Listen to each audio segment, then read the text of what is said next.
Всем привет! Решила приготовить в домашних условиях разрыхлитель теста. Подтолкнул меня к этому тот факт, что, решив купить разрыхлитель теста в магазине, я посмотрела его состав и ужаснулась. Дигидрофосфат натрия, пирофосфат натрия и другие. Одни названия чего стоят. Покопавшись в интернете, я обнаружила, что настоящий разрыхлитель теста должен состоять всего лишь из муки, лимонной кислоты и соды. Пропорции соды, кислоты и наполнителя я нашла в Википедии. В соответствии с этими пропорциями мы приготовим сегодня 60 грамм разрыхлителя теста. Соду, лимонную кислоту и муку я заранее взвесила на электронных весах.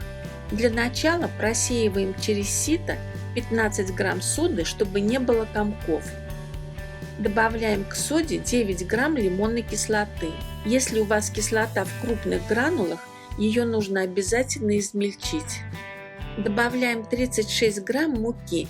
Я использую цельнозерновую пшеничную муку, но можно и ржаную. Вместо муки можно использовать крахмал. Крахмал увеличит срок годности разрыхлителя теста. Это в том случае, если вы будете готовить разрыхлитель теста для длительного хранения. Все хорошо перемешиваем. Высыпаем в емкость, в которой разрыхлитель теста будет храниться. Закрываем крышкой. Емкость с разрыхлителем несколько раз интенсивно встряхнем. Хранить разрыхлитель теста, как приготовленный, так и оставшийся неиспользованным, необходимо в герметичной посуде в защищенном от света месте. Этот домашний разрыхлитель полностью заменяет покупной. Я его уже неоднократно использовала. Он поднимает тесто не хуже магазинного. И плюс ко всему он совершенно безвреден.